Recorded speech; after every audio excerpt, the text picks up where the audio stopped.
Hello YouTube land and welcome back to the Small Workshop Adventures. Today, this video, I don't do many of these and maybe I could and I should, but it's going to be a tool review.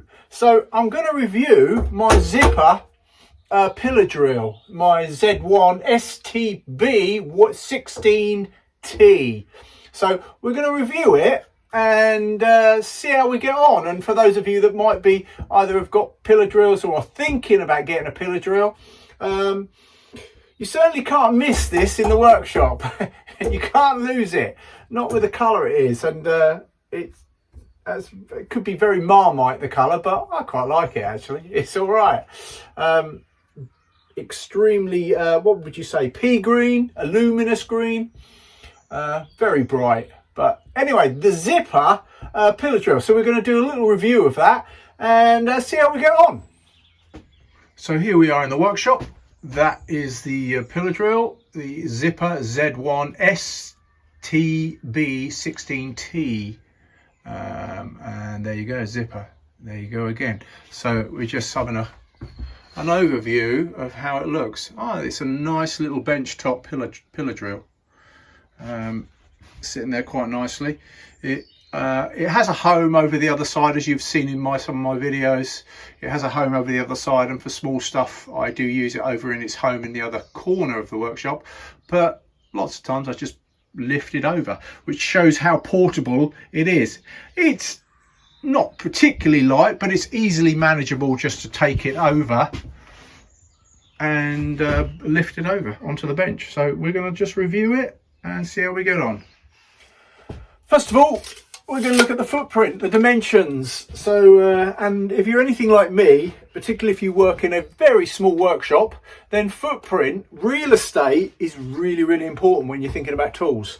It certainly is with me. It's one of the first things I look at. Although I want a specific tool to go in my workshop, I'm also thinking about the real estate. Well, how much real estate is it going to take up in my workshop? So that's a big thing to me, and quite important. If you're in a bigger space, maybe less so, but lots of us work in small workshops and we love them. I love mine. So we're talking about 850 millimeters height. So that's the sort of headroom you're looking at. Your width, which actually is taking it out to where the handle is, which is on this side. So the actual, including the handle to wind the table, the bed up and down, you're talking about 280 millimeters, 280 millimeters in width. And depth, we're talking over here, this whole depth there, we're talking, he measures it up, we're talking 490 millimeters. So if you just under 500 millimeters, just under. If you want to look it up to get the exact millimeter, the exact dimensions, then please be my guest. But that's going to give you a really good idea of its footprint and its real estate, of where it can go and how it can live in your workshop. So that's the dimensions. First thing to look at is adjusting the table. Really simple. So it moves up and down here, but if you need, and you've got at the back here, you've got the this tightens it up. So you've got the clamping, so that tightens it up here on this handle. I'm trying to think of the right word. So loosen this at the back, and then this, you can adjust your bed accordingly on this. Really nice and easy. And then you just set it at the level you want, tighten that back up. Another important little feature to know, if you want to adjust this, you've got actually, you can see that there, you've got the various angles, so you don't need to work out your angles. You can see if I want to set that to 10 degrees a bed, then you under here, you just loosen it a little bit.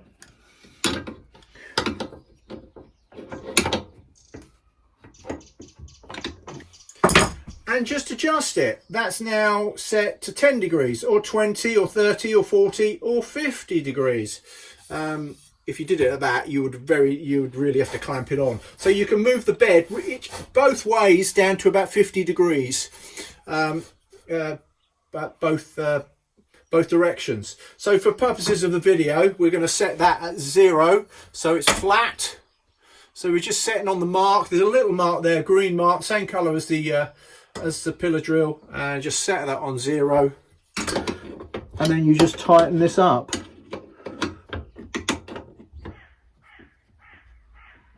There we go. Okay, comes with a nice chuck key, and there's the chuck, so it's just very adjustable, so for tightening up. So for purposes of the video, we're just going to start with a simple hole. So we're going to put in just a normal, so just tighten that up, really simple.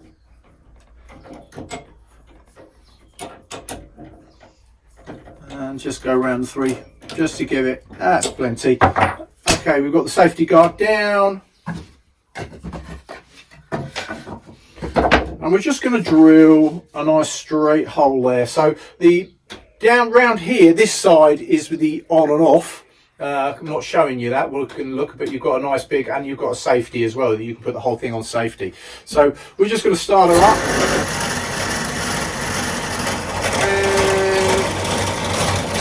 Nice and easy.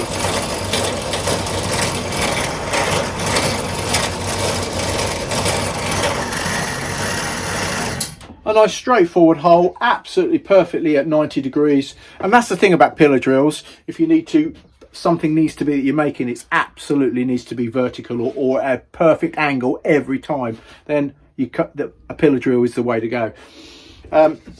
So a very nice hole. And there you have it. So we have next, we are going to just undo that, and we're going to use some Spade bits and some Forstner bits, just different things.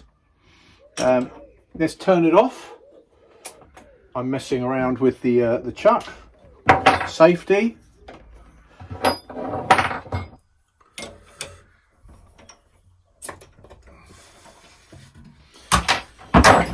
Now we're just going to put a little Spade bit in. Now we are going to we might need to adjust the height of the bed, not a problem. In fact, we will need to adjust the height of the bed. So we'll just put that in, and we'll see how quick this is. See how easy it is just to adjust. Bearing in mind I've just done that. So we just need to turn that at the back, just loosen that, and we're just going to wind it down. They're going to be fine for my plenty. In fact, I'll just bring it up, just attach, just tighten that up at the back, and there we have it. Put the power back on, and we've just got a Spade bit. There we go, safety's back out. And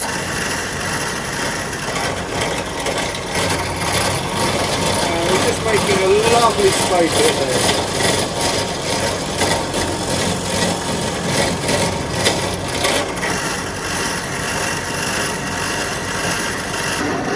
Just turning it off, you can see that.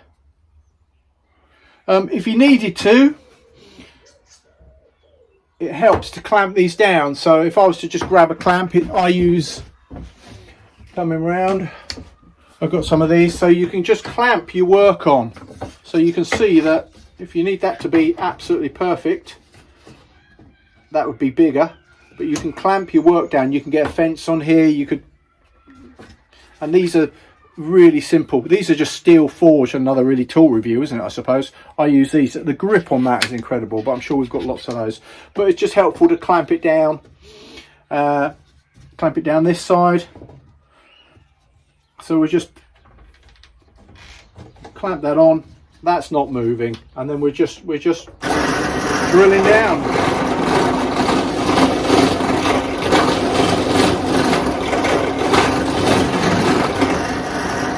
Now it's important to remember particularly when you're using Spade bits or Forstner bits, which we're going to use, is just to come down and out, just clearing the hole. Really important that you just allow that the waste material to come out. And then you're not going to stop you're not going to stop the pillar drill from working and overworking. So it's just going down, up and down and up and down and up until you're through. Just take your time. Really simple. So we're going to take these off.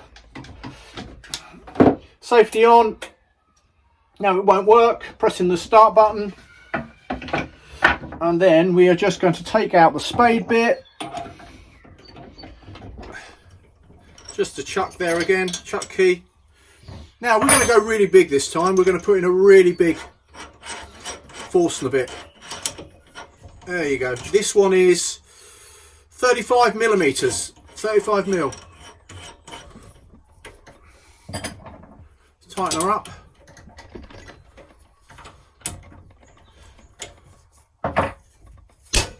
Do we need to adjust? Probably not. Yes, we do a little bit. So we're just going to adjust up. Let's come up again. Give us some clearance. Back down. It's that easy. It's that simple. We are going to come in here. And for the Forstner bit, I'm going to clamp on just to get a little bit of, so I'm not fighting with it. So there we go. We're on. Okay. Safety's off. We have some power, and we are now going with the Forstner bit. Now it's important that you just take your time with the Forstner. In.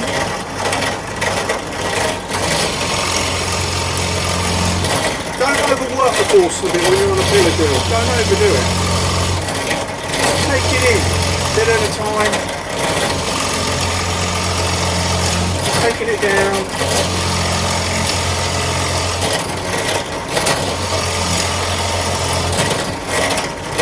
Don't want it to burn. Coming through. And she's gone through.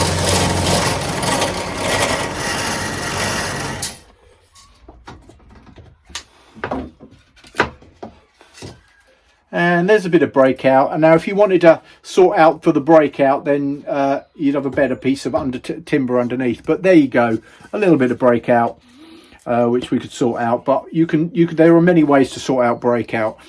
So, but look at that, that's a gorgeous clean hole. What we're going to just do is do it on, say, 10 degrees. So we're going to come back to my bed. We're just going to just loosen it slightly.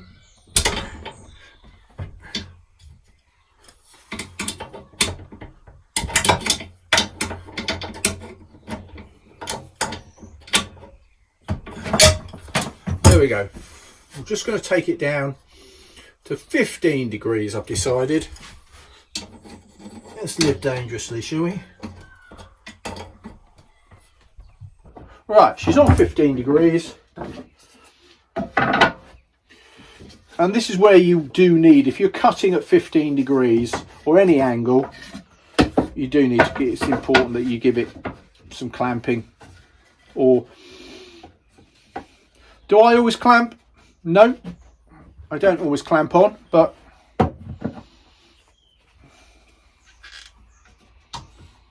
so she's on. Now we're just going to cut in, and you're going to see the fort. Now there we go. Safety back off. Safety's off. And here we go. Coming down.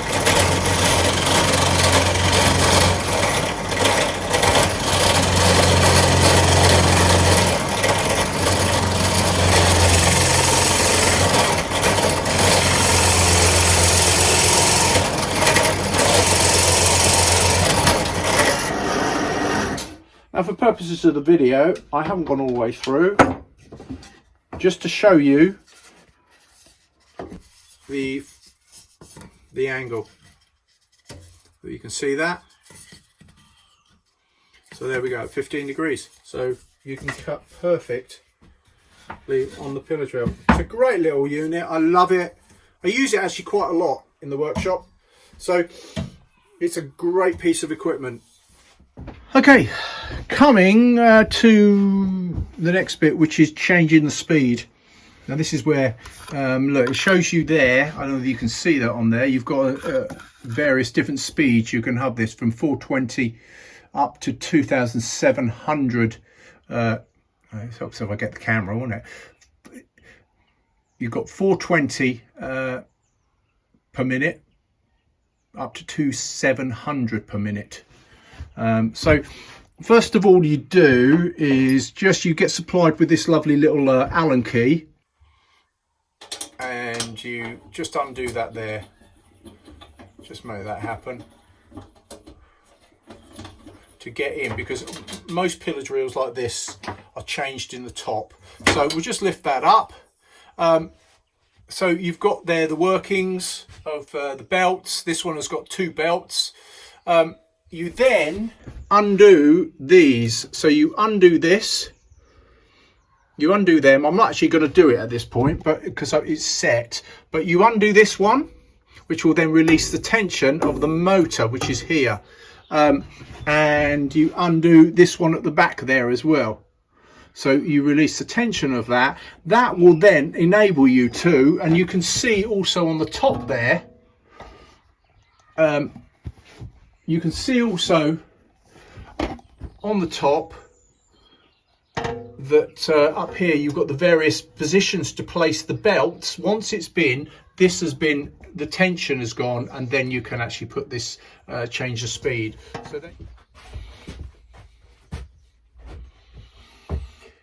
So there we have it, the Zipper Z1-STB 16T bench top pillar drill. I love having it. It's a great asset to my little workshop. And let me know what you think. And if you'd like to hear more about tool reviews, then yeah, fabulous. So please like and subscribe. Any comments, really appreciate it. And it's really appreciated when you like, and if you're new, please subscribe. There's plenty more. I say plenty more like this. It's the first tool review I've done. I'm mostly doing stuff that I make, but let me know what you think. And I look forward to seeing you back here soon. So from the Small Workshop Adventures, take care everybody. Bye.